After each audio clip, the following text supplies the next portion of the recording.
My purpose is to bring a barbarism out of the mud it thinks conceived it and to form here on earth a civilization based on human understanding, not violence.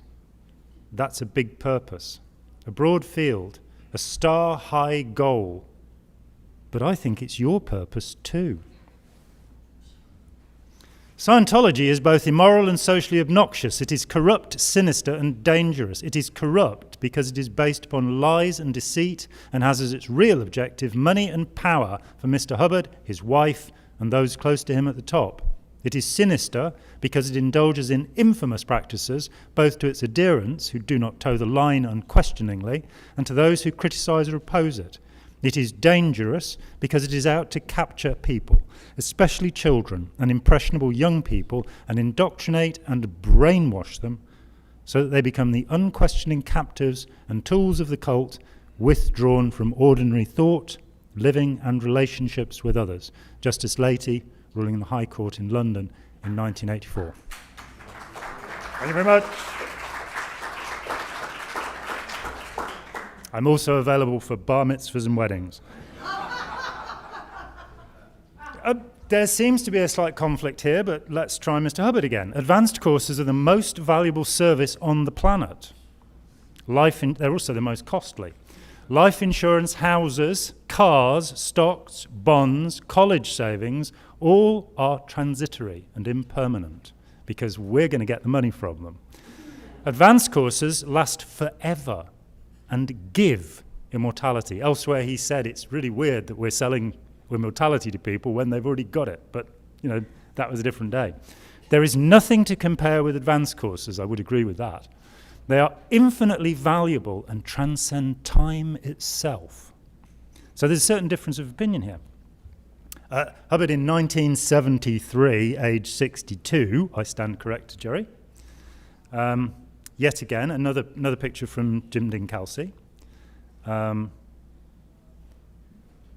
This is the EP of Scientology. This is an OT. This is what you get to look like. Let's roll back. Not in the Scientology sense, sorry. Aaron Hubbard said that while he was in Oak Knoll Hospital, he used to put on a white lab coat and sneak into the medical library and read the material there. Now, this story interested me, and I thought, well, what will he have found there? And I found this. This is a book. Quite a title, really. You could take that different ways. These two gentlemen were both psychiatrists working with the US Air Force in North Africa during World War II. They and an English psychiatrist called William Sargent, who was later declared the #1 SP in the UK, both worked on programs at this time to abreact trauma. These guys were working with airmen who had been caught in their cockpits, with the cockpits on fire and this kind of stuff.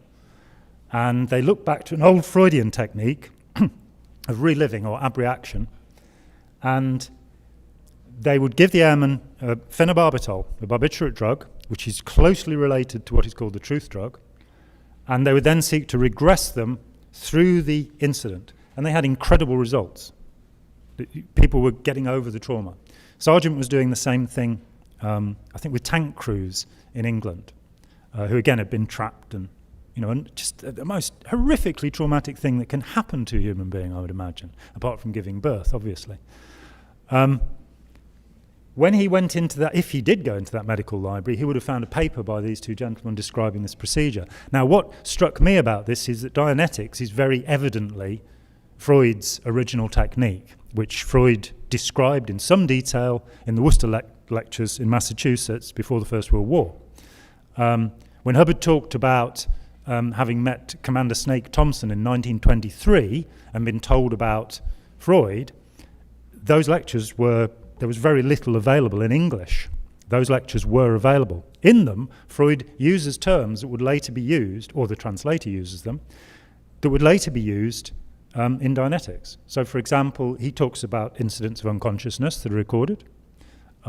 He talks about chains of these incidents. He talks about the charge that these incidents generate, and he uses a method of counting to get the person into a reverie to access these incidents. So it's very close. The thing that these guys added was the phenobarbital. The curiosity to me is this. In 1950, in a lecture, L. Ron Hubbard admitted that he had been addicted to phenobarbital. His medical records, which show that they never did find an ulcer, show the prescriptions for phenobarbital.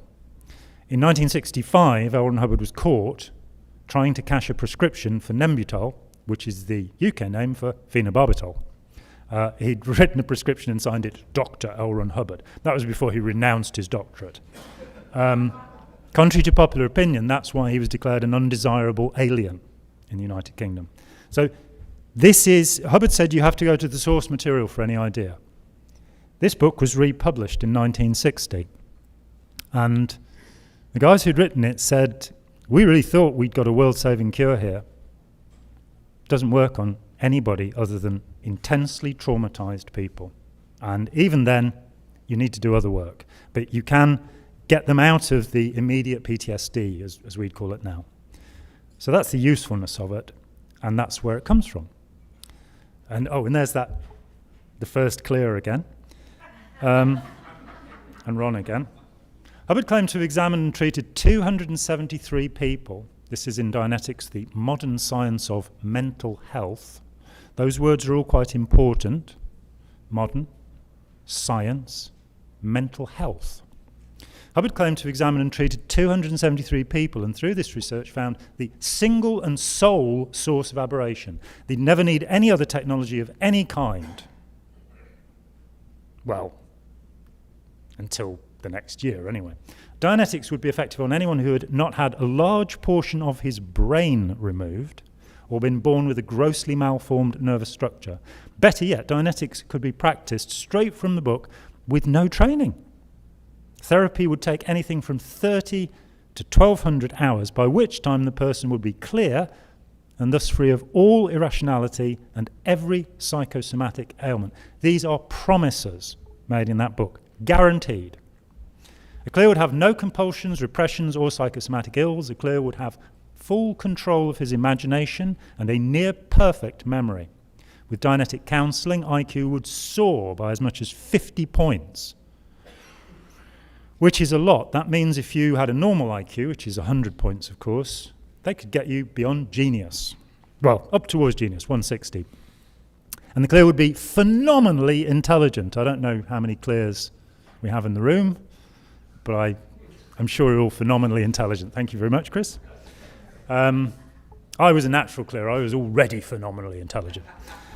Through Dianetics, the individual would be freed of psychoses and neuroses. Dianetics claim to cure asthma, poor eyesight, colour blindness, hearing deficiencies, stuttering, allergies, sinusitis, arthritis, high blood pressure, coronary trouble, dermatitis, ulcers, migraine, conjunctivitis, morning sickness, alcoholism, and the common cold. Even tuberculosis would be alleviated. Dianetics would also have a marked effect upon the extension of life. Kind of odd that Hubbard was 17 years younger than his own father when he died, but let's not get picky about this. A clear could do a computation which a normal would do in half an hour in 10 or 15 seconds. All of these claims are made in Dianetics, the modern science of mental health, and I can actually tell you on which pages if you're really that interested. The other day, in order to perform a miracle the Pope himself would have been proud to own, a child had died, was dead, had been pronounced dead by a doctor, and the auditor brought the child to life. Also cures leukemia and cancer. Oh dear. Well, in 1950, 150,000 copies of Dianetics, the modern science of mental health, were sold. Hubbard had boasted to his literary agent that there were more selling angles in this idea than anything you could think of, and he was right. 150,000 copies. Now, a publisher would say 2.5 readers per book. So that's 375,000 people read the book in the US alone. So before the UK publication. Art Sepos, who had received Dianetic auditing and was the head of Hermitage House, the publisher, withdrew the book, even though it was still selling really well, because he figured it was fraudulent. Now, I've met a few publishers, and to persuade one to withdraw a book that's selling well, This is unusual. By this time, in fact, what had happened was that all of the inner circle, bar one man, had abandoned Hubbard. Dr. Joseph Winter, who'd worked with him on the construction of Dianetics, had gone, and indeed Art Sepos went to him and said, would you write a book? Because there might be something in Dianetics, but Hubbard's a fraud. So he wrote a doctor's report on Dianetics, which I recommend. He didn't get all the way, but he had some interesting things to say about Hubbard. Sarah, who'd worked with him on the book, accused him of torture. She said that she was deaf in one ear because he'd ruptured her eustachian tube. John Campbell Jr., the editor of Astounding Science Fiction, had left him. There's one little story. Gerry, in fact, gave me an address for Don Rogers, who was on the board of the Hubbard Dianetic Research Foundation. Indeed, he was on the boards of all of the foundations until 1954. And I corresponded with Don, and he wasn't unhappy with Hubbard at all. He'd left in 54 because his case had been cracked. He felt fantastic. He'd achieved clear. He didn't need any more of it. When I corresponded with him 30 years later, he felt he did need some of it. And he actually went back to Scientology after writing me about 17 closely typed pages of answers to my questions. One of the things he pointed out that fascinated me and still fascinates me, and not easy to fascinate, was that up until the point where Art Sepos said, write a book, Hubbard was using deep trance hypnosis. Hubbard was using deep trance hypnosis. Yeah. And he turned to Rogers and he said, oh, this is very unpopular. I'm going to have to change the method. So without further research, he introduced the reverie method, which you find in Dianetics. So when he talks about having cleared 273, 281 or 282 people, depending which source you look to, before the book was published, he was using standard deep trance hypnosis. The reverie method has a little bit of a clue in it. The word reverie has been used by hypnotists for a century to describe what is called light trance. It's Alistair Crowley again. Sorry about that. Don't know where he came from. We're moving on quickly here. In let's go back to, let's have a look at Sarah again. In 1951, we have it here, April 1951, Hubbard kidnapped his own one-year-old daughter, Alexis Valerie Hubbard, who he was later to thoroughly disown, said, she's not my daughter, I just took pity on her mother. Now, I don't want to insult Alexis, but she does look rather like Ron Hubbard. Has red hair and all of this. And his book, Science of Survival, was dedicated to her. So for a while, he seems to have changed his mind. He kidnapped his own daughter, took her to Cuba, and communicated then with Sarah, basically saying, oh, I've chopped our daughter up and thrown her in the water. Things like this. Put her in the care of an untrained nanny.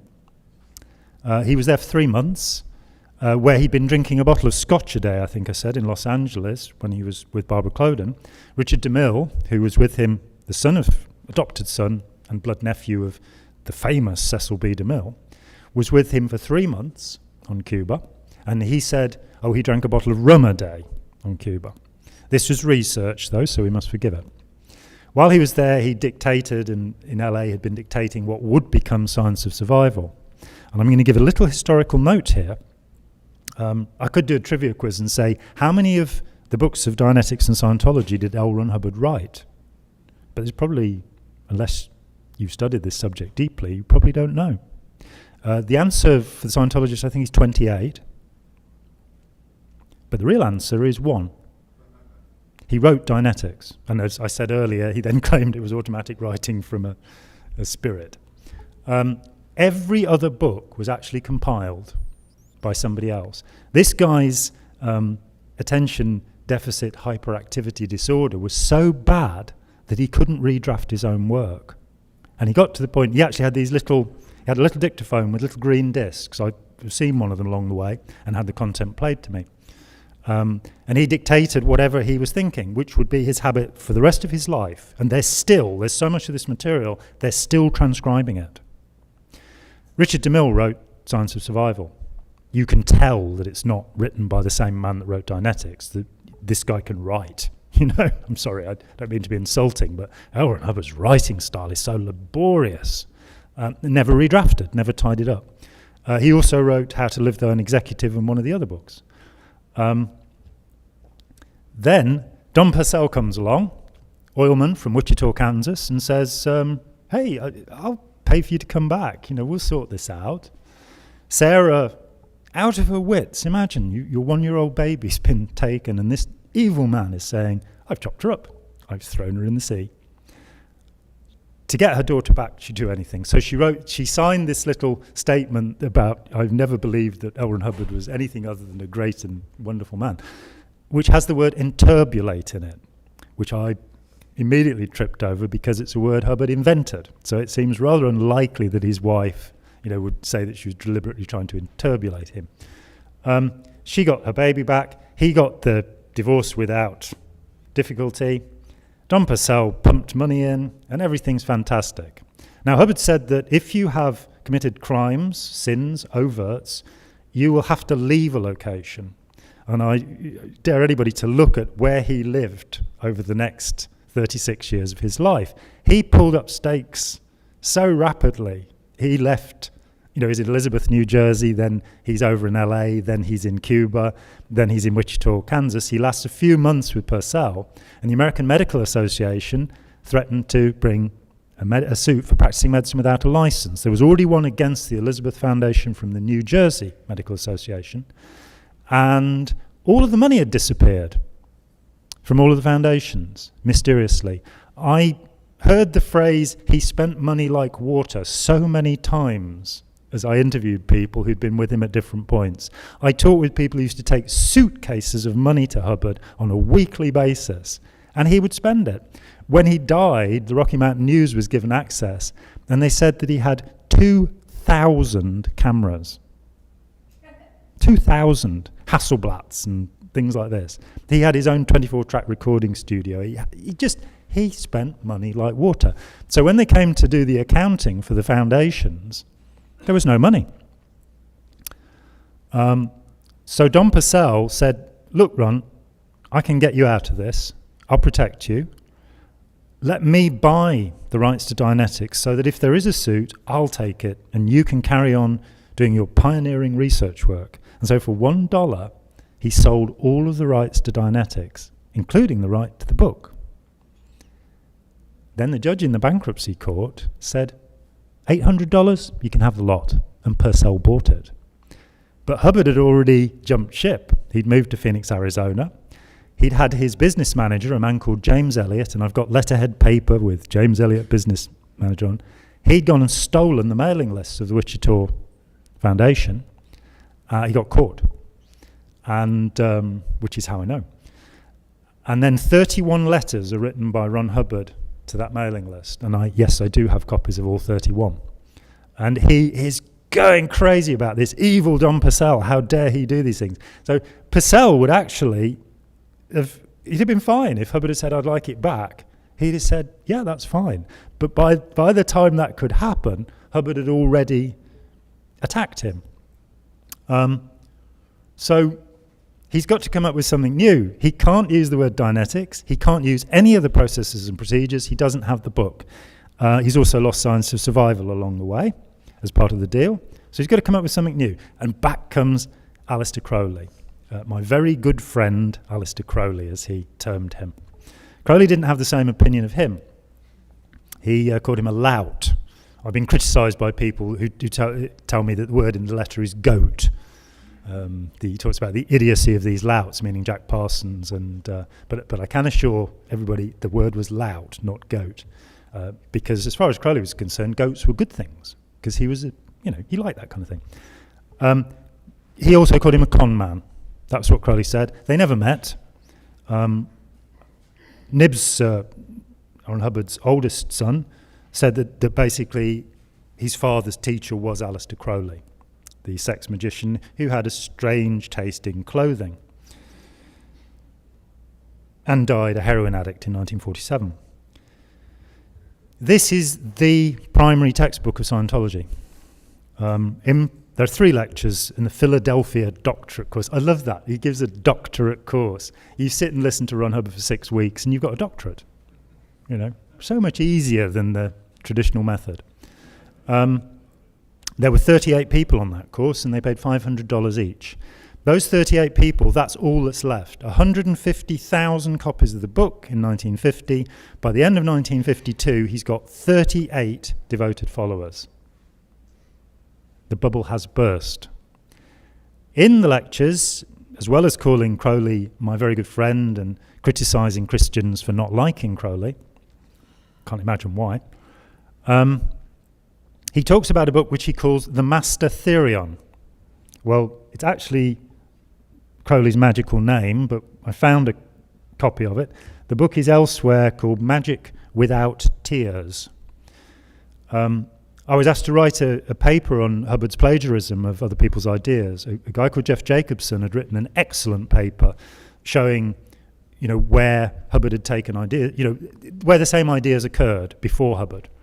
But I wanted to show that Hubbard knew the sources of those things. I found 120 ideas that were to be used had been used in Dianetics and were used in Scientology. 120, which I was able to trace back to a source. And as with, Nandor Fodor's Search for the Beloved, it's on the dust jacket of Dianetics, so we know Hubbard knew about it. I traced everything back. Of those 120 ideas, 60 came from this book. And this book is mentioned, and he recommends it. I'm surprised that Scientologists don't read it, because he says, read this book, it's great. And if you do read it, you'll find, for example, training routine OT-TR0, where you sit with your eyes closed against facing somebody. It's right there. You'll also find the whole substance of the great long Philadelphia doctorate course lectures, which basically is something called creative processing. It's what elsewhere is called guided visualization, and it's a hypnotic procedure. We can say and think what we like about that, but it's a way of imagining something in your head to try and make it real. There are many cults that have based their thinking upon this. And it's a technique that hypnotherapists use. It's not my business to criticize that. But in Hubbard's case, it was, it's this kind of, basically imagine yourself next to the sun, imagine yourself next to the moon, imagine this, imagine that. And that was all he'd got. But it's now Scientology, because he can't use the word Dianetics. This is one of my favourite book covers. This is Scientology, A History of Man. This is a cold-blooded and factual account of your last 65 trillion years. So, bearing in mind that, we now have dating of the universe we're in from the Big Bang. It's 13.8 billion years. This goes way beyond that. And this is the one that has led ex-members, critics, myself not among them, to call Scientologists clams, because this is the book where Hubbard introduces the notion that we're evolved from clams.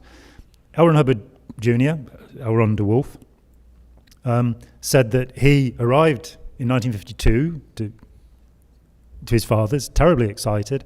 His father, by the way, had stopped making any payments towards his children when he joined the Navy in 1941, when Nibs was 5 years old. He decided that wasn't his responsibility anymore. And he would later teach us about family and the importance of that. But Nibs was very excited. He's a young man, and his dad's going to talk to him now. And his dad gives him a handful of amphetamines, which were perfectly legal at the time, lays him on a couch and says, "What do you see, kid?" That's how the cold-blooded and factual account was done. Mary Sue Hubbard, Ron Hubbard, and Ron Jr. took amphetamines. Hubbard, by the way, in lectures in 1950 frequently recommended that if you were having auditing, you take amphetamines. Grab hold of Benzedrine, he says in one. All right, that moves us to how did it become a religion? This is a letter. I have a copy of it. It was sent to me by Helen O'Brien. Helen O'Brien was in charge of the Philadelphia doctorate course. She was the head of the Hubbard Association of Scientologists. And on the 10th of April 1953, Hubbard wrote to her, "I await your reaction on the religion angle In my opinion, we couldn't get worse public opinion than we have had, or have less customers with what we've got to sell. That's where it starts. Hubbard would then create this myth that Burton Farber had registered the first Church of Scientology in California in February 1954. It's not true. Here is the Certificate of Incorporation of the Church of Scientology. It's a bad copy, so I've just brought the front sheet.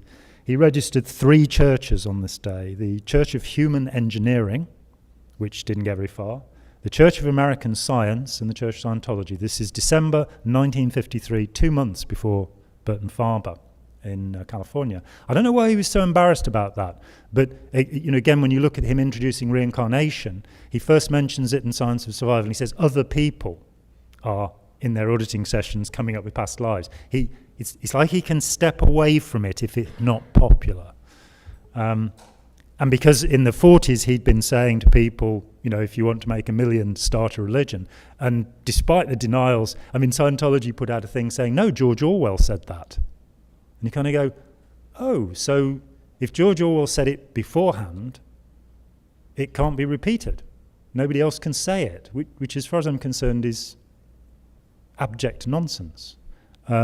Russell and I found 5 people that he'd said this to in the 40s. So we were fairly convinced that he'd said it.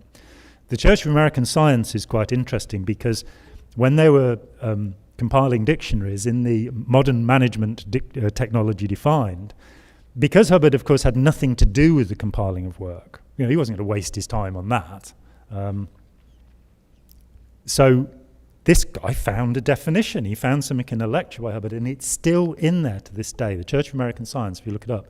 And the idea of the Church of American Science is to recruit Christians and move them on to something better, like Scientology.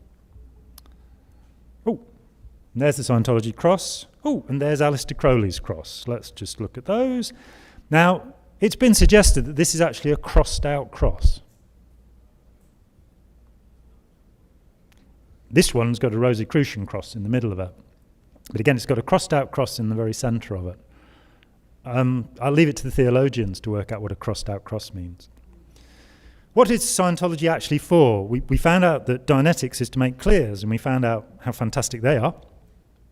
Hubbard's technology has the ultimate goal of exteriorization from the human body. That is, it's meant to make you go out of your head. Thank you. Or out of your mind. The way I see it. The spirit or thetan is immortal, and I love that word thetan. It took me years to get that one. Thetan. Somebody with a lisp. Thetan. Body, thetans. In fact, I was quoted in the National Enquirer. I'm so proud of this. I've made Pravda and been misquoted, and I've also been misquoted in the National Enquirer, which I think is the high point of my celebrity. But I was quoted in the National Enquirer as talking about body satans. And it just made my day. It was like, yeah, that's fine. I'm not going to try and correct that. That's true. That's what we're looking at. Because, of course, the basis of the body thetan idea is Alistair Crowley.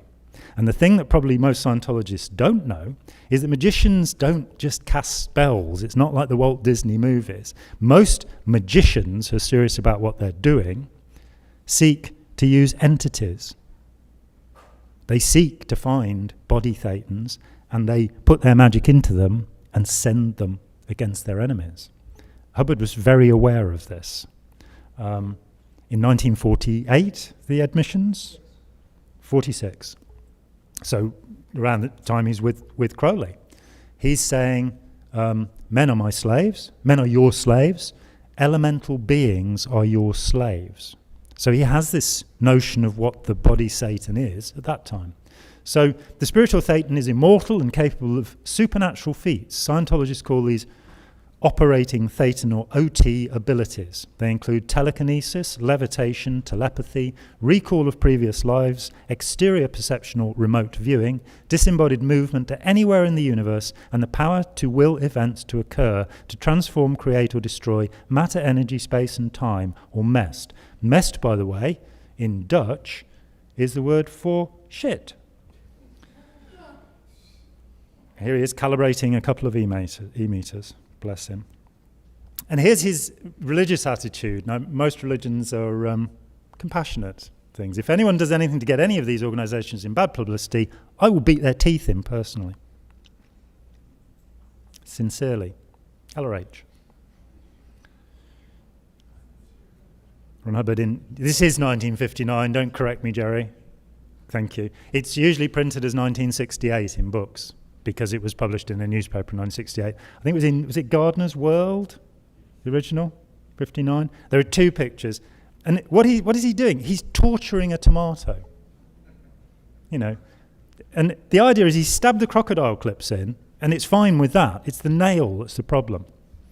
I'd just like to point out that the capsule that contains seeds is the one part of a plant that actually is not alive. So sticking a nail into a tomato, if he'd stuck it into the plant, I might think something about it. But the tomato, there are no nerve endings. You know, there's no way that the tomato can communicate back. He also at this time said that he had created ever-bearing tomatoes. I'd like to point out that the tomato is perennial. We only grow them for 1 year in England because overwintering them is a waste of time and it'll have less fruit on the second year. He'd irradiated them to do this, by the way. Keeping Scientology working. We're not playing some minor game in Scientology. It isn't cute or something to do for lack of something better. The whole agonized future of this planet, every man, woman and child on it. And notice that phrase, the whole agonized future. You know, it's not going to be nice. We're doing this thing in Scientology, but it's still going to be the whole agonized future of this planet, every man, woman and child on it, and your own destiny for the next endless trillions of years depends on what you do here and now with and in Scientology. This is a deadly serious activity, and should be if we miss getting out of the trap now, we may never again have another chance. So bye now. Clearing represents the attainment of man's dreams through the ages of attaining a new and higher state of existence and freedom from the endless cycle of birth, death, birth. So operating thetan. There it is. This is the thing that we're not meant to see. This copy came from the Copenhagen organisation, courtesy of Ron Lawley, who walked in dressed as a Sea Org member and demanded that they give him the OT packs, and they did. They then sued him for 11 years and dropped the case. And I was intimately involved in that case, sadly. 11 years. Didn't get paid. The head of the Galactic Confederation, 76... And the Galactic Confederation is E. Doc Smith, by the way, the science fiction writer. That's who came up with that one. 76 planets around larger stars visible from here solved overpopulation by mass implanting. He caused people to be brought to Tigiak, the Gerry Armstrong Corporation, Earth, and put on H-bombs on the principal volcanoes, and then the Pacific area ones were taken in boxes to Hawaii and the Atlantic area ones to Las Palmas, and they're packaged. His name was Zenu, or Zemu, if you read some of the other issues. I'd like to point out that neither Hawaii nor Las Palmas actually existed at this time. They're more recent. They're about 9 million years, I think. But heck, that's geology and science. The Sea Org contract. Right, this is probably a good moment to switch over and grab Hana. I got to St. Hill in August 1965 from Johannesburg, where I had obtained my RN degree and spent a few years doing postgraduate nursing, and then a medical student friend of mine handed me none other than Dianetics, the Modern Science of Mental Health, and said, you might enjoy this. The title totally grabbed me, The Modern Science of Mental Health. I know I'm not talking about England yet, but I feel this is important. Part of my nursing experience was conducted in a mental state hospital. That was part of the curriculum. There was nothing I could do about it. And I had to witness somebody being electroshocked. And in the early 60s, it was a horrendous incident. The person was strapped down on the table, no anesthetic. This big clamp thing was clamped onto his head, and he was shocked, conscious and all. And the shocking went on for about, I don't know, it seemed like forever, probably only a few minutes, but when you're going through it second by second, it seems to take forever. And his body just shuddered and jumped on that bench. And after it was all over and we waited a few hours, he woke up, he was groggy, he could barely walk. I had to help him back to the Johannesburg General Hospital, to the psychiatric ward where he was a patient. And I vowed at that time that I would never, ever, ever have anything to do with psychiatry or mental health again. And that was one of the things when I saw the modern science of mental health. I said, if there is a modern science of mental health, I have got to find out about it. And that tied in with my upbringing. I was brought up in a family cult in which there was a lot of abuse, a lot of physical and emotional abuse, and I can go into that a bit later. So those two experiences were the ones that just led me right into Scientology. Anyway, I got to England August of 1965, and during the first week, I was privileged to attend one of LRH's lectures. He gave them every week, and they became part of the St. Hill Special Briefing Course lectures. The first one I attended on my first Friday, he came in, all robust, marching up to the little stage, little podium up front, grabbed the mic, beaming from ear to ear, and launched into the topic of the week, some technical issue that he wanted us to understand better or try or something. I don't remember anymore what it was. And I noticed frequently that he would suddenly, just like that, divert from the topic and throw his hands in the air, and his face would start making these peculiar facial expressions. He'd twist his face and his eyes would go, he'd pull them together and squint. And the other topic had something to do with this galaxy or that galaxy or this constellation or the black hooded witches living out on who knows where, in the fifth galaxy from here. And he'd go through that for a few minutes, make some sort of point that was not related to the topic at hand, and just like that, he'd be back talking about the topic again. He'd sort of pull his jacket straight, like he was coming back to the present. Sometimes he'd smooth his hair back again, look around, and he'd launch back into the topic without missing a word. And I had no clue what that was, and it unsettled me. And as this continued on through the lecture, I started surreptitiously looking around at the people. Did anybody notice that there was something terribly wrong with Mr. Hubbard? And everybody else's face was just totally engrossed, totally enchanted. They were smiling sort of adoringly at Hubbard up on the stage. And I decided I'd better keep my mouth shut and just keep watching and keep looking and not say anything, because I did not want to be sent back to South Africa. One of the things I noticed in listening to lectures is they often begin with, what day is it? Yeah. And it was only years later that I sort of went, he might not know. Given that he was on a daily basis taking barbiturates, amphetamines, alcohol, Demerol, all sorts of things. So this kind of going into these trance states, it fits in with his drug use. Yes. I only learned later on, particularly from his medical officer, and you knew her too, Kimma Douglas, Gerry. She verified that he had blank scripts that were signed by some doctor, and she was able to fill in whatever drugs he needed, whether it was a Xanax or barbiturates or whatever. Yeah. Yeah. I mean, when I talked with Virginia Downsborough, who went to rescue Hubbard in 1967 from Gran Canaria, where he had just finished OT3, she said, he wasn't eating. He was out of his mind. And I was sat there with a friend who asked her something about OT3, and she went, shh, because there were people in the next room doing OT3. She was still selling OT3 to people, and yet she was, this disconnection that you so often find with Scientology, she was telling me he wasn't eating, he was crazy, he thought he was being attacked. You know, she checked that we'd both done OT3 before she said. He was being attacked by body thetans. He hadn't eaten for days. He wasn't drinking anything. He was living off a shelf load of drugs. That was her expression to me. And I, of course, eagerly said, what were the drugs?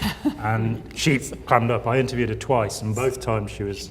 Subsequently, David Mayo has told me that she did tell him before she died what was on that shelf. But as yet, he's being coy. I've been waiting for 2 years for him to tell me what was on the shelf. But I think Demerol would probably be one of the substances, which is an opiate.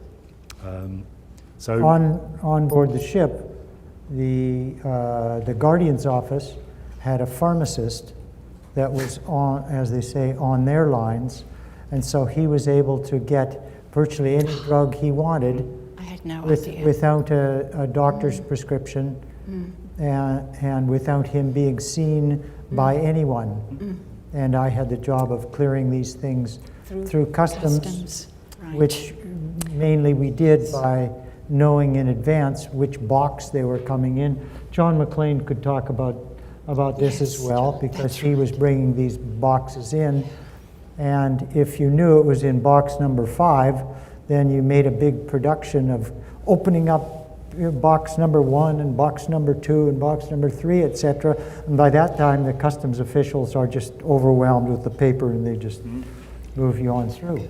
yeah. Could we maybe get John mic'd up and bring up here in 5 minutes or so? And keep in mind, these were not American or English customs agents. These were customs agents in foreign ports, so they were Spanish people and Portuguese and Moroccans and French customs agents and so on. And although keep out the French, they had a higher intellect than most of the others, but the North African customs agents were very easy to deal with. Bakshish. Relatively easy to deal. Bakshish. Yes. In Yes. his affirmations, Hubbard noted dosing himself with testosterone and stilbestrol. Yes. And testosterone was a drug that I knew he was taking on the ship. And in fact, Ken Urquhart later confirmed that he was taking testosterone, and use of it the way he did, I believe, is where his serious aggression and his drive, constant drive aggression, and his bulk. Yeah. Because he had, like the DeWolf family, huge forearms, and was really quite a skookum guy. And of course, it said that Gene Denk at the end was, again, just signing off prescription pads Yes, for it him was to Gene Denk, get that's whatever right. he wanted. Was it Yes. Steve Jarvis who on the ship was at one point signing them? Doesn't matter. Doesn't No, matter. no. How did the Sea Project come about? Yeah, his exploits were following him around, and the English government was getting, or factions, various divisions of the government were getting more and more reports from families, English families, whose children, loved ones, a spouse, a parent, a child, had disappeared into the St. Hill in East Grinstead, Hubbard's manor and his training area. And they couldn't get their children out. The children wouldn't speak to them. The children started abusing the parents and speaking badly to the parents and so forth. And so the government began to take an interest, a huge interest. And of course, this repercussed back on Hubbard. And eventually in 66, he decided, he was actually planning it from 65, I think. And he started planning to get away onto the ocean, started looking out for ships that he could buy, because he felt that in international waters, he would be a free agent. Maybe put in here that he'd gone to Rhodesia, which is now Zimbabwe, Right. and to set up his own, to set up his own state almost. Yes. And he came away and said, well, I've proved that an OT can't survive on his own. Well, curiously, I interviewed a man called Morley Glazier, And he wasn't on his own. Morley Glazier was with him. And the reason that he was thrown out of Rhodesia was because he instructed Glazier to break into government offices and steal documents. Glazier was caught and sent to prison. And Hubbard ran away. So he decided that, and they later tried to buy a piece of Malawi. And there's all this thing of setting up a Scientology free zone, as Right. Captain Bill would later call it. And he did it because he thought he'd lived the life as Cecil John Rhodes. The famous child molester. Yes, with red hair, who had first travelled through that part of the country, northern Rhodesia, southern Rhodesia. Those were British colonies at the time, and. You want to put something in there? I just wanted to mention that my first day on flag, the orders of the day, said.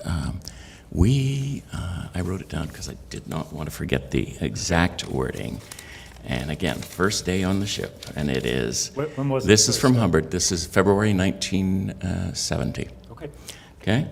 Hubbard wrote, "We own quite a few properties around the world and will be acquiring more, as well as some countries."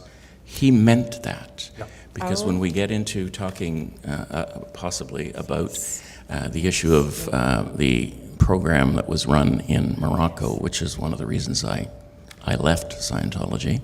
There's a very involved, sneaky program that Hubbard used to gain confidence by the Moroccan government to the point where we were schmoozing with the king's sister, a very important colonel by the name of Colonel Alem, and General Oufkir at the time. And at the time, there were attempted coups d'etats occurring in Morocco on a fairly regular basis. And the Commodore came up with this program that we should send auditors into security check the military, the Navy, the Air Force, and the Army, for the high-ranking officers to try and find who were the traitors. And again, this is occurring in November, and I'm at that point, I was third mate, so I was responsible for the personnel and to try and find these auditors who spoke French, which was Moroccan's second language.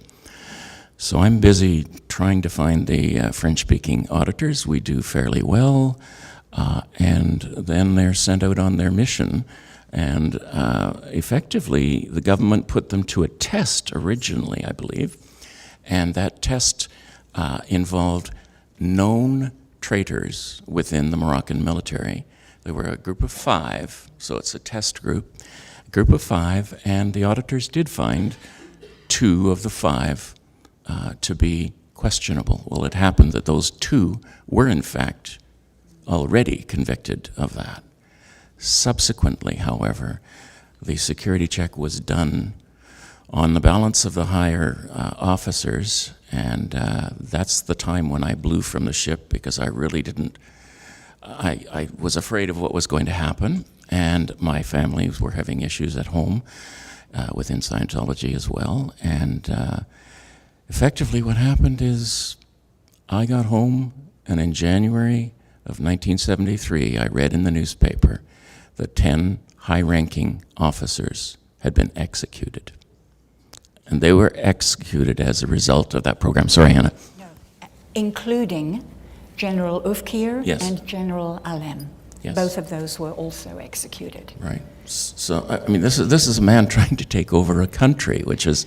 And I think it was the king. I don't know that much about it. I was on other lines, but apparently the king wanted to talk to the Scientologists who'd instituted the security checking program, and by that time they were fleeing for their lives. Hubbard ordered them pulled out, and they literally fled back to, I think the Lisbon. ship was in Lisbon? Yeah. It was in Lisbon. Okay, I thought it may have been in Valencia. Okay. Let me interject that the Hubbard electropsychometer, invented by Volney Matheson, which is why it's called the Hubbard electropsychometer.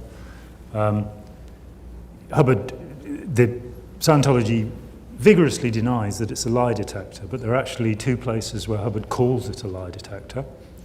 And there's an awful bulletin where Hubbard says you can take a resistive subject and you can strap the can electrodes, the tin can electrodes, under the armpits, or you can make foot plates and you can interrogate somebody.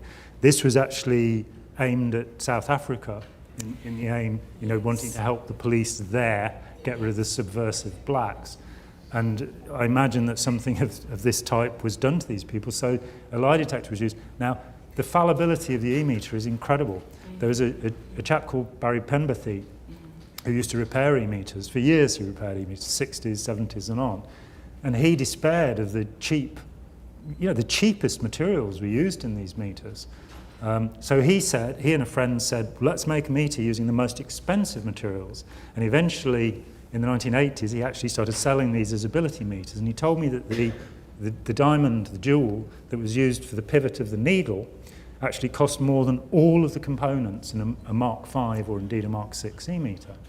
What had been discovered along the way was that the Mark V e-meter had a carbon potentiometer, sort of like a volume control, and that every time it was moved, it would give off carbon dust, which would get into the works of the meter. One night, Barry and his friends, they put a bar recorder and the same signal going into a Mark V e-meter, which is pretty much the same as any of the later meters, and the ability meter. When they came home from the pub, they found that there were twice as many readings on the Mark V, and initially they thought there was an error in their meter. So the next time they didn't go to the pub, and they sat and watched it. And what they found was that half of the readings on a Mark V e-meter were generated from the inside of the machine. So these people, nothing was necessarily found, and they lost their lives as a consequence of this idiotic procedure. Yeah, I'll certainly never forget it, and that was certainly a good reason to blow at the time and leave. Yes. It's something that nobody would ever forget, but it just shows how far the Commodore was planning on going. And he truly was planning on going there. He did want to be able to embrace a whole country in the name of Scientology. I think he probably wanted to embrace a whole galaxy in the name of Scientology, ultimately. But it's interesting, John, that you say that he mentioned that about countries and owning more countries and so on, because when I was Commodore's staff number 1 in charge of recruitment in all Scientology organizations and ethics matters and so on. A lot more than that, but that'll suffice. It gets complicated. Everything is complicated with Hubbard. In the early days of the Sea Project, we had Bill Howie was our chief electrician. Terry Dickinson was the third electrician, an Australian. Lovely, quiet, sweet, lanky Australian, as I like to say. And he had... Sorry about that, Steve. And he had failed to get a Sharps radio, a long-distance Sharps walkie-talkie, onto the ship and installed on the bridge, according to Hubbard's orders. You may or may not know about that. You weren't there yet, Gerry? No, you weren't there. And as a punishment, I don't know if LRH was testing us or what he was doing, but I had just been appointed to the position of MAA, Master at Arms, on the ship, or the ethics officer, the one who was responsible for keeping the morale of the crew up and meting out punishments at the same time. And talk about keeping morale up when you're punishing people, it's not that easy. Anyway. I do have a story on that. At the Manchester organisation, the commanding officer one day turned around to the staff and said, "You're not smiling enough." So there are ways of using punishment to bring up morale. Yeah, right. So I received this handwritten, a full page, this handwritten note from Hubbard saying, you are Hana, MAA Hana, you are to ensure that this, something, I'm not giving it word by word now, I don't remember the exact text. You are to keep Terry Dickinson up and deny him sleep for as long as it takes for him to get the Sharps radio on board and installed and working. If this doesn't happen, Terry will forever be assigned to live on the deck, be forbidden to eat with the crew, and will not be able to sleep with the crew. He'll be sleeping on deck. And I went into such shock that for a moment my mind just didn't think at all. And I'm not sure how long that lasted, but I had this thing in my hand, this dispatch. My hand was shaking. The Commodore's messenger was there, Linda, actually the little typist. She wasn't a messenger. And she said, okay, you got it, I've got to take it back to him. I said, yes, I've got it. She grabbed it and ran back to Hubbard's little research room on the ship. And I went to Terry and I said to him, Terry, we've got a project we have to do. This is the project. I don't want you to take it personally. I'm in it with you. I'm going to see it through with you. And I was shaking. My heart was thudding. Terry looked at me like I was crazy. He said, what? That Sharps radio has to come from New York. It has to come through the OTL, the Operations Transport and Liaison Office, which was a Sea Org office set up in New York to ship goods to us. And he said, it's going to take days. I said, Terry, I don't care. We are going to do this. And for 4 days and 4 nights, I kept him awake, battling my own sleeplessness. And you know when you're up a long time, things seem to go strange. You get bright lights showing up on the edges and outlines of people's bodies and objects and so on, and you start to hallucinate. You get theta waves, which means you're dreaming while awake. Oh, yeah. Oh, man. Anyway, and I walked Terry up and down the beach all night long, you know, shoving coffee down his throat. And he would cry and wail and say, I can't do this anymore. And I said, you have to, Terry. I'm not going to be responsible for you being consigned to a life above decks. Somebody is waving a notice to us over there. There's about 5 minutes left. Okay. Oh, my goodness. If I might interject just on a funny matter with respect to Hubbard and the bridge on the ship. As I was quartermaster of the watch, we're out at night sailing from, I believe it was Casablanca to Agadir, Morocco. And we were on a certain course, and it was very rough. And from down the hall, we hear, what the... He came running up to the bridge and said, move this ship.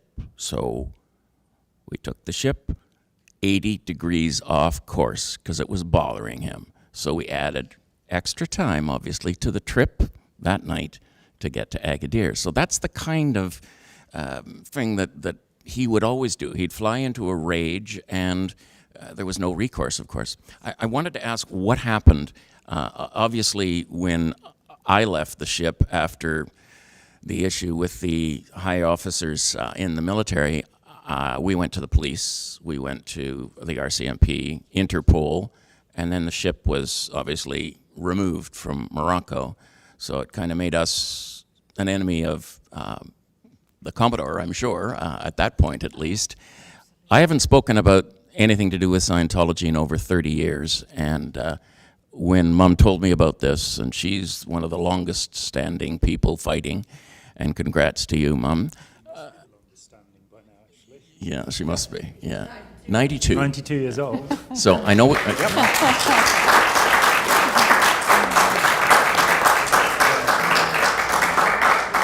So there's so many other stories that we may or may not get into later, I suppose. But again, I appreciate the opportunity of at least coming out and saying the thing that most disturbs me in life as to what I did. It's one of the most disturbing things that's done, though obviously it's not your fault. Thank